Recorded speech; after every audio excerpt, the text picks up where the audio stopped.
Welcome to the AIER's Authors Corner podcast. My name is Ethan Yang. I'll be your host for today, and we have a very exciting guest, a very important guest, Dr. Adrian Bejan, a physicist at Duke University, the author of Freedom and Evolution.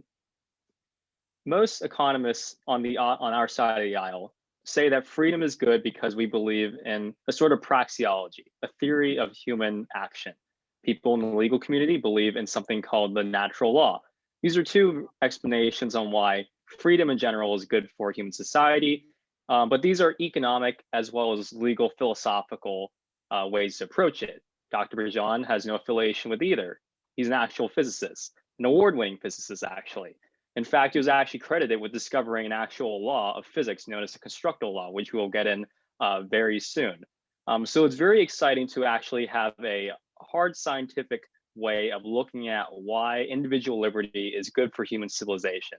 So without further ado, Dr. Bejan, how are you? I'm very happy to be in your company today. Thank you for inviting me to talk and to bounce ideas back and forth. Thank you for the introduction. And it is true that my background is not the expected one with regard to these topics that you see on the cover of that book, for example. But it is a good thing that my background is different because I come from physics, not from opinion.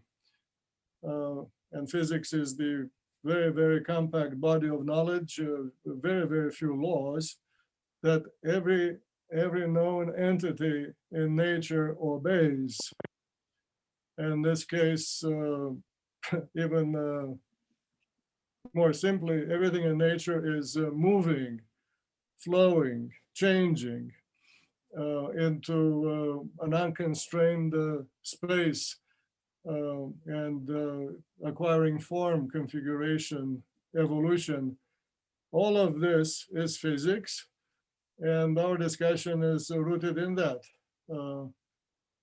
Anybody else or everybody else is free to connect this simplest presentation to the particular domain of interest, from biology to sociology to engineering, and then get better at playing that game in that domain.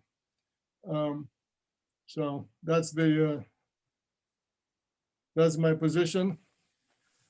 My background is also a story of how freedom of thought has placed me in this position to talk to you and to talk to your readers.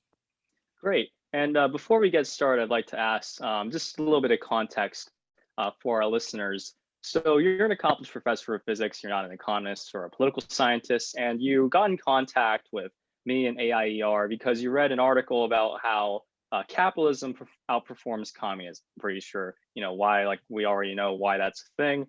But why did you, not an economist, not a political scientist, why did you find an article comparing capitalism to communism so important in the first place? Well, for one thing, yours is a rare comparative article. People these days are of two kinds. Those who do not know communism speak about its promising features. Those who happen to know communism are keeping quiet. And I thought that you stood out in that crowd, and you caught my attention. You're a very good writer, first of all, and in spite of your age, you sound very, very knowledgeable. And I resonated to your thinking and your conclusions because coming from my personal history, I think that you're correct. Now with physics, your own story is much more powerful. In other words, it is predictable.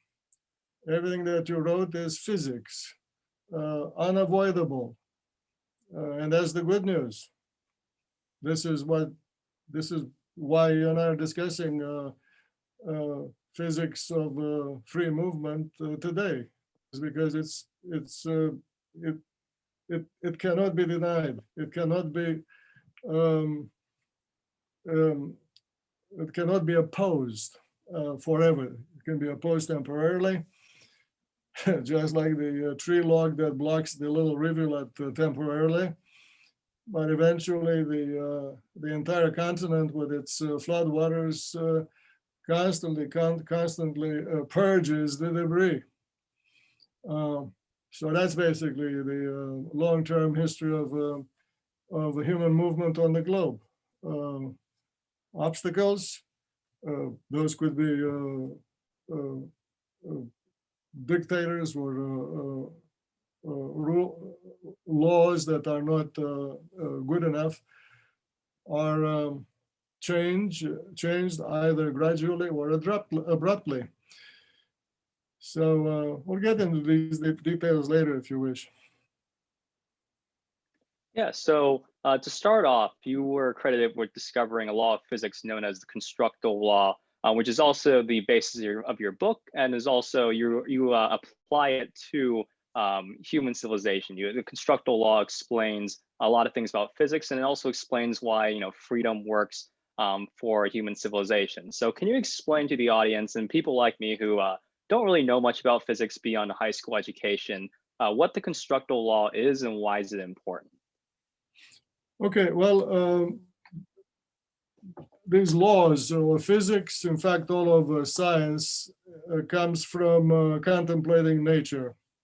And then those who are better at simplifying observations that repeat themselves in the millions or billions, those come up with simple statements, which are the laws. With regard to our topic today, one observation that's definitely universal is that the surroundings, meaning nature, what we know, what happens, is a multitude of images in motion, in constant morphing or changing. And these are macroscopic images. Some people call them patterns, others call them designs. Of course, animals and vegetation and rock slides, rivers. These are drawings coming from the artist who reproduces them. This is the nature that you and I are discussing today. By the way, in this very complicated assembly of moving systems, humanity is one. Humanity, all of us, you and Adrian, are participants in the flow of water on the globe. The human body is mostly water. You move, I move, because of well, every animal is a vehicle, meaning a body driven by its own engine. The engine is fueled by so-called embodied energy or available energy called fuel or food. And so when it comes to the physics of the Earth's crust, all of us are doing the same thing. We're changing the Earth's crust through a movement that's driven by power. Okay, so that's the physics. Now, the observation is that this particular movement is changing all the time in the direction of finding architectures or configurations that offer greater access or easier movement or more efficient anything. If you talk about the traffic on Earth, which led to the birth of streets and then avenues and highways, or the movement of rainwater on Earth, which led to rivulets and then rivers and then a single river like the Mississippi. You see immediately the directionality, the direction in which the movie tape of the evolution of the flow configuration is running. So the light bulb that comes in the mind that observes these things, animate or inanimate, is that the configurations of nature have the universal tendency of evolving toward greater access. That is the constructal law. And if you know this statement, then you understand why the cross-section of the blood vessel should be round, just like the cross-section of any intestine, or the cross-section of any earthworm, or the cross-section of a subterranean river. They're called rain pipes in the hill slope. You end up knowing not only the cause of these things, but you are suddenly empowered to predict their existence, you see. And that's just the simplest. The round cross section of a duct is a natural drawing, if you want. But even more famous is the tree-shaped drawing, which is that of the river basin, the vascularization inside the human retina or the human lung, or if you use your imagination, the tree-like spreading of a crowd through a city away from the stadium, or flowing in reverse, the tree-like flow of the same crowd congregating in the city square, but coming from the entire territory of the city. The tree-shaped configuration is another scream from the rooftops that the constructal law is that natural tendency of image or configuration generation and evolution. Important for the listeners is that this direction toward greater access or flowing more easily, use your own terminology, efficiency, economics, intelligence, or smarts, is happening through changes, change after change after change. The ability of a system to exhibit changes is called freedom. Freedom is that. And in this very discussion, freedom is a concept of physics. No freedom, no change.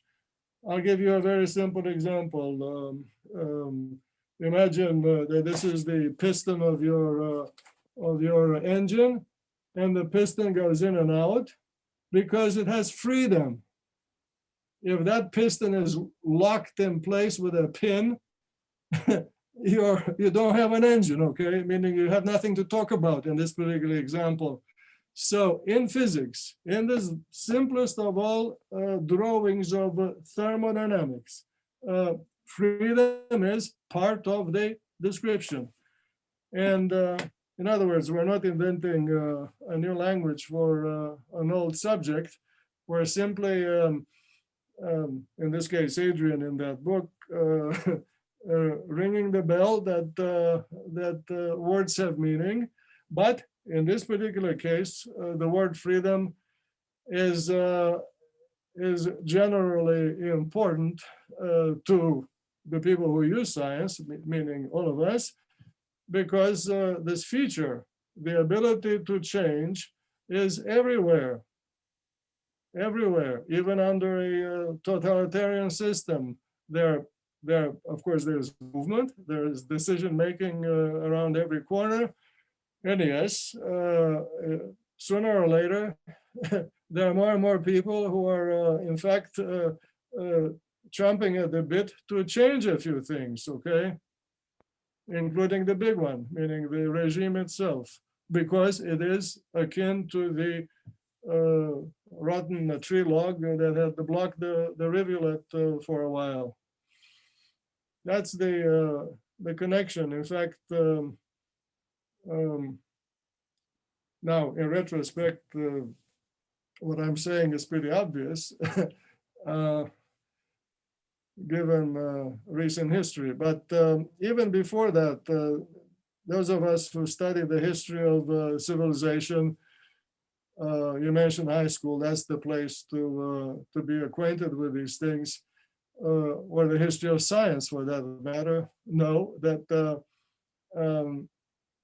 human life, human society is an impressive film, a movie of obstacle removal after obstacle removal, hand in hand with empowering those who do the removing with more power, such as literacy and freedom of movement, and of course vehicles and communication, from megaphones today all the way to this video broadcast. It's been one direction of threatening the longevity of the obstacle. Let's make it very clear here. Nothing in what I'm saying is eliminating the presence or the future of other obstacles. What I'm predicting, yes, based on a constructal law, is that obstacles are, by definition, destined to be short-lived, because they're standing in the way of the flow. The flow is immensely greater than the obstacle itself.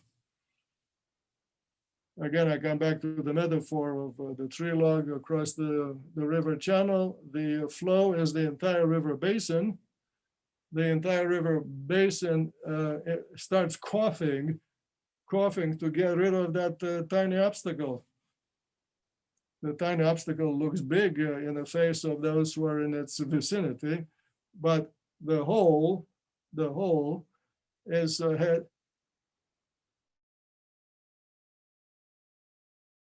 and it pushes it out of the way. Or if the obstacle is not getting out of the way, then the big flow finds a new way to flow around the obstacle.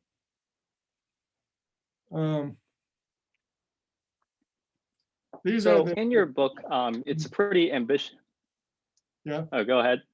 No, go ahead. I'll wait. Oh yeah, in your book's a pretty ambitious crossover of physics and free market economics and individual liberty, which is obviously what we support here at AIER, where we believe these are naturally good for society over an authoritarian command and control model. So what does physics have to do with all these ideas regarding economics? Well, I'm a newcomer to this discussion. First of all, the fact that physics is irrefutable speaks very highly of these earlier thinkers who obviously had the correct intuition to see in the development of society this tendency of change after change toward an easier life. Basically, that's everybody wants to live more easily, more economically, more safely. From that urge comes the behavior of joining or coming together, because moving through the jungle as a conga line is easier for the individual than to move alone. Is the same thing with regard to safety. Through the same jungle, it's easier for the individual to be in a group as opposed to being alone and left behind to be eaten by the lion, you see. That's as I said, earlier thinkers, many of them, from what I know, going to the old Greeks, have seen these connections between human behavior and animal behavior, and of course, inanimate the world around them, basically examples galore. But I entered this discussion as an amateur coming from physics, saying, look, what I know that should happen to the river basin is in fact what's happening to everything that's moving on the globe. DNA, or no DNA, you see, that's the big aha here, that there's no difference when it comes to this tendency to evolve the configuration to provide greater access. That's a general statement that covers all the other words from efficiency to wealth. That tendency is non-denominational. It is everywhere, including in the celestial bodies, which my work has gone from our level here to the celestial bodies, and most recently, hopefully tomorrow, I have the theory with which to predict the behavior of cancer growth. Imagine, so from the highly visible to the famously invisible. All of that from this idea that what flows should be expected to exhibit this tendency to morph, to contort constantly, to become more complex, but not too complex, to provide the greater access to what flows. And growth, of course, is another word that is a descriptor of these phenomena that happen the same way everywhere you look. So that's the physics. So you specifically reference things like economies of scale, inequality, technological innovation as things that are explained by the constructal law. Can you explain a little bit more how the physics intersect with these ideas that are usually associated with economics? Well, okay, I'll very briefly. Economies of scale, that's a very easy lesson in physics in this particular book. Why it is natural for things to come together in order to find the easier access. You can imagine water flowing through two parallel pipes. It's easy to predict, to calculate, even to build it, to show that if the same total stream of water from the two pipes flows through a single pipe that's bigger, having the volume that equals the sum of the first two, then the bigger pipe vehicles the water stream more easily, meaning with less pumping power. So the constructal law direction of change is from two pipes to one, to a bigger one. Immediately I ask, well, if that's the case, then why doesn't everything that carries water, why hasn't everything become one big channel, say on Earth, say one big Mississippi all over the globe, or Amazon? The reason is that the movement on an area, Ethan, is not between 2 points, like in Euclidean geometry. It is between 1 point and an area, or 1 point and a volume. And the area and the volume are made of an infinity of points. So you cannot cover an area with a single pipe. If you try to do it with two pipes, you immediately discover in the armpit between those two big pipes an area that is not swept. So therefore, in the armpit, you install smaller pipes that are the biggest that you can come up with.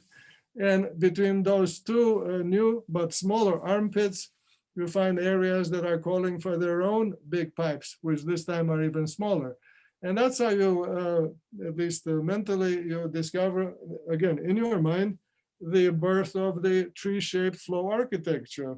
The tree-shaped flow architecture emerges naturally from the tendency of this point to infinity of points flow to configure itself to be the coolest, I mean, the easiest flowing. So vasculature or vascularization, this is the phenomenon of the generation of arborescent architectures is predicted in your own mind. It is no longer a mystery that it should happen. Okay, and I don't know how I got into this, but anyway, that's economies of scale. In this drawing, I'll get to the second one, which is inequality. You mentioned inequality. In this movement, I'll stick with the river basin, is the same as with the auto traffic, where the air travel on the globe. That's all of them are just like the river basin. You have, you can just photograph and then measure. You have many channels of many dimensions, okay, big and small. But the bigger are few, the smaller are many. This combination, which is really an example of harmony, not mayhem, this harmony is called hierarchy. Few large and many small, all flowing together, meaning the large are draining the smaller, the smaller are being drained by the larger. You get the idea. All of this is called hierarchy, and hierarchy in movement is the natural phenomenon, predictable. So that is hierarchy in this case in the inanimate realm, if you talk about the river basin. However, I'm sure you know this, in economics, it is well established that the annual measure of wealth of a group, say a country, the gross domestic product, is essentially proportional to the annual consumption of fuel in that group. Fuel is consumed in the society for the purpose of moving things on the surface of the earth. The traffic, the Adrian getting out of bed and going to his office, everything, or from room to room for that matter. Even my hands are moving because of the fuel that I'm consuming. All of this, look at the light above my head, all of this stuff together means movement. Movement. Well, if movement is hierarchical, naturally, on the surface of the earth, as I have already established, then because of this proportionality between fuel consumption, which means movement, and wealth in economics, it stands to reason, or it is predictable, that the distribution of wealth on the same territory emerges naturally to be hierarchical. I can turn this mental viewing around and conclude that any attempt to distribute that so-called wealth uniformly is akin to distributing the movement uniformly, which is, of course, impossible, meaning against nature, simply against nature. Now, I have experience with it because I grew up in the early 50s under a communist regime, a regime that famously overthrew the free society that existed and replaced it with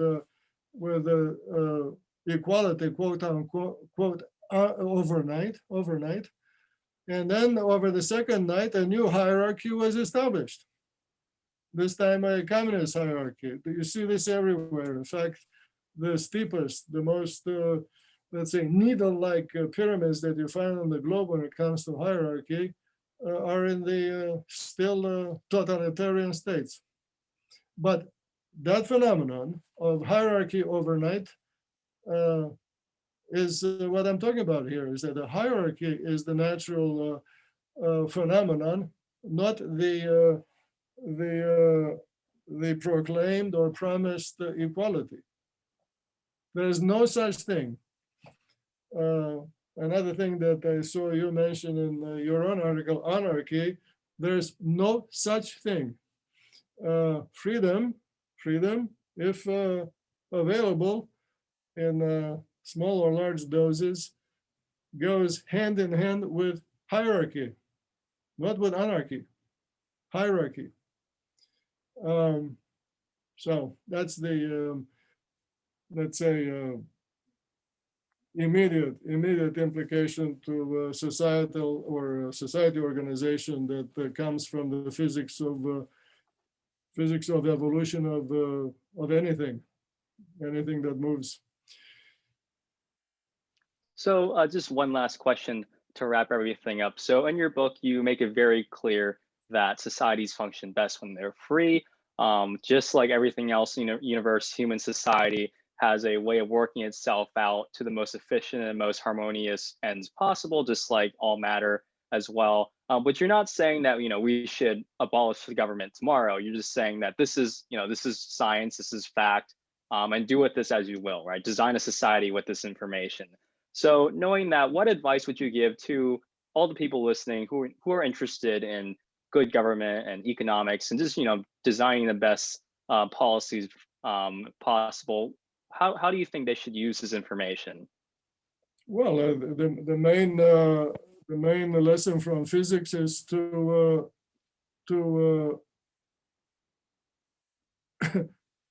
to take advantage of and to promote the freedom to ask questions and the freedom to change things. This is why repeated or frequent access to the voting booth is important. By the way, the rule of law is a natural phenomenon, just like the birth of the river channels in the river basin. The rule of law, the rules, the many laws are the river paths, the channels. Nobody's saying that those channels are cast in the cement. No, they're constantly morphing. I grew up on a river. I grew up on the river Danube, and I knew from spring to spring that the river had moved. Okay, that's what the rule of law is. Now, in a rigid society, if the riverbank is not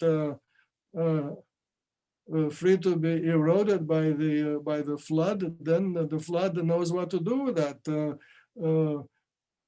that obstacle. It simply destroys it, as it happened during Katrina in New Orleans. That's the message to the inhabitant of a society, that the exhibit number one of the presence of a freedom to change and to facilitate the flow. The rule of law, meaning the whole system, this is the Roman invention. The rule of law is a design that empowers everybody on that territory to move more easily, think of the roads, but also to move more safely. These are now the rules of private property and other things, where the rules against the crime being committed and murder being committed. All these things are very good things for the whole. This is why the laws emerge. But in a free society, all the laws are subject to be changed. First of all, to be questioned, and then changed a little bit, or maybe a little more, but changed. Laws that are rigid are, as I said earlier, destined to be short-lived. No matter how successful the police state that protects those laws, no matter how. So that's so yes, I think government has a role, provided that it is welcoming, questioning, and adjusting. So that's the answer. And from that, by the way, if the government is the way I just described, then society itself arrives at that proper balance between the size of the group and the number of its laws, or the size of its government, as opposed to having two extremes. One is a village with no dogs, and then a village with too many dogs. Get it? Should I explain more what those two extremes mean? Yeah. Anyway, this is an image from medieval or peasant society. Every village has a characteristic number of dogs. A big village has more dogs. A small village has fewer dogs. The small village also has fewer sheep and chickens to protect, you see. But the size of the dogs, in this case, metaphor for the size of the police, is a characteristic that's proportional to the size of the group that's being served. It's the same with any other institution of government. On the other hand, if this particular organ, let's call it the group of dogs, is too big, you know, the result of that is everybody's afraid and doesn't leave the house. If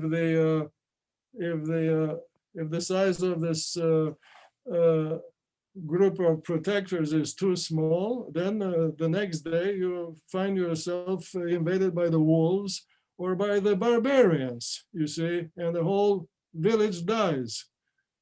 And from this competition between two bad extremes emerges the natural size of, meaning not too small, but not too big, the natural size of every single organ of the so-called social organization. It's Okay, yeah, so like a equilibrium point. You call it the equilibrium. That is, in fact, not a bad word, but people who listen have to be very careful. You mean equilibrium in the sense that drawing, the animal I just described, is not changing, but that drawing is flowing, it's throbbing, it's alive. That is not dead. Equilibrium in physics means nothing moves. No. The movie is running, except that the image is not changing, you see. The image meaning the drawing, but through those lines, through those ducts, there is a flow galore. You can almost hear it, you see, but you don't see the changes. That's a good example is, for example, the longevity of the American Republic. It is amazingly stable, even though this is the hardest and loudest pumping society on the globe. Well, Adrian, thank you so much for a very interesting and eye-opening conversation. The intersection of physics and economics and political philosophy, this is definitely a conversation that needs to be explored a lot more. I'm so happy that we're able to just see the tip of the iceberg today. Dr. Adrian Bejan, author of Freedom and Evolution. It's available on Amazon today. To our listeners, thank you for listening, and please look out for our next podcast. Thank you. Thank you, Ethan.